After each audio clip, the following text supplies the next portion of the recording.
me start exploring with yourself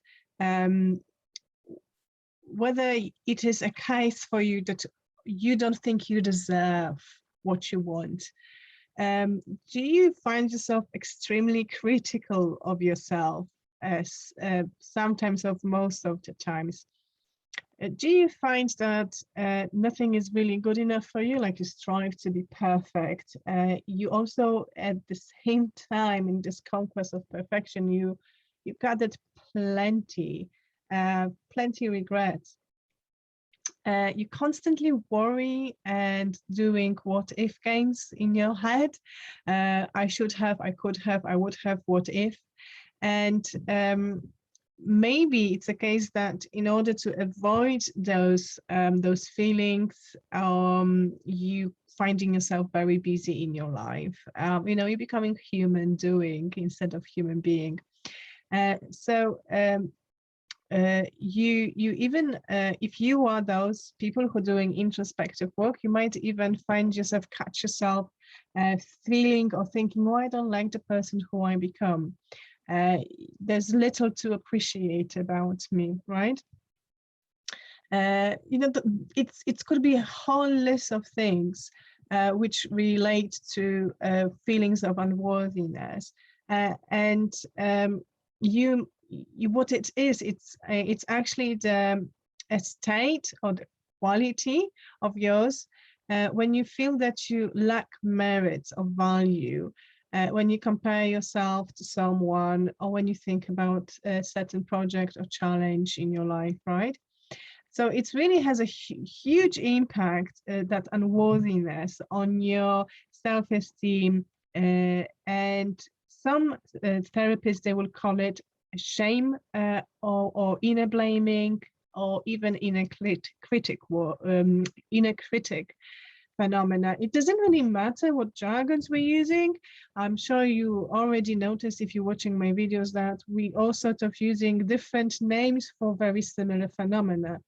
And worthiness, feeling worthy, is so important in working on yourself, because if you feel worthy, you stop measuring yourself up to unrealistic expectations, and you no longer feel overwhelmed emotionally and psychologically in the present or in relationship with others. You just feel worthy of love, and that is your God's given right and expectation from another person. You know, if you feel worthy, you don't have to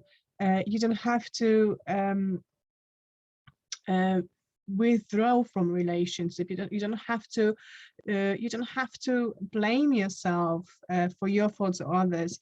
You can even save yourself, your wellness, from abuse of alcohol or drugs. If you are feeling worthy, becoming lethargic is not the thing. Procrastinating, self-sabotaging your own progress, it's not an option. If you feel worthy, you know how to express your emotions, you value them, and you are comfortable staying with them. There's no space for self-neglect activities, whether it's eating, whether it's abuse of substances, even personal hygiene, right? So if you are subject to feeling unworthy, you might experience symptoms or signs such as pain, like heavy dull pain in your body. That's that lethargy in you. Definitely negative thoughts about yourself, particularly tearfulness, despondency, social anxieties. They might be your problem as well. If you feel unworthy, your negative thoughts, they even make you feel, what's the point in all of it? And you might even consider suicide. Depression, definitely.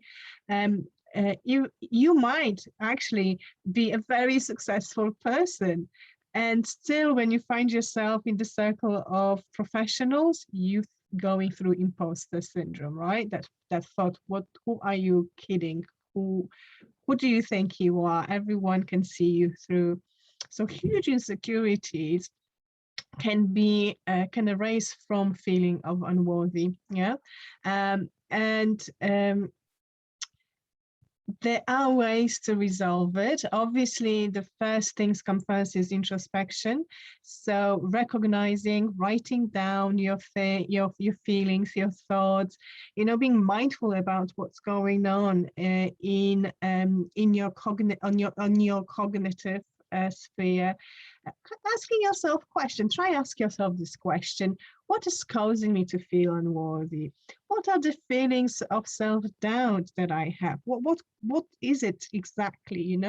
Am I willing to let those unworthy feelings block and sabotage my life, or am I going to hold them? Why am I holding them? What are the benefits of me feeling that way, feeling worse than others? And sometimes you need a guide, sometimes you need a therapist to help you to see it from the perspective. Second message from the self-help tool with unworthy thoughts and state of mind is to realize that all of us, globally, universally, we have moments when we feel unworthy. It's a phenomena. It's accessible to everyone. So you're not the only one here. So if you find yourself dealing with them on a daily basis, then definitely raise the alarm and start working on yourself. Other than what I already advised, I think it's important for you to consider at least an idea of being kind to yourself. Like forget about the world outside. Have some mercy towards yourself. It might be very difficult where you are right now, right? So give yourself a credit. Don't think that past has a huge impact on you or can deserve to dictate who you are. Letting past go, it is a process, but be conscious and honest about whatever has happened to you. Have that aha moment and realize, all right, so some things actually happened to me in the past to make me think that way. Some people said things, done stuff to me, and as a phenomena, I translated it in my mind, in my subconscious mind, as a feeling of unworthiness, but that might not necessarily be the truth. Try to come up with the list of things which you are good at, because if you are unworthy, you very often think of yourself that you are not capable, and you're forgetting to realize and list and celebrate achievements that already happened by your own doing in your life. Affirmations are really good. So you can say or write to yourself, I'm worthy, I love myself. But what's really, really effective to my practice is asking your beloved ones to text you back. What is it that they like about you, appreciate about you? So try this for yourself. Ask 5 people who are close to you one question, and you'll be surprised what you will learn about yourself. Just ask this question: what do you appreciate about me? Okay, I hope that was helpful. I see you in another video, inshallah.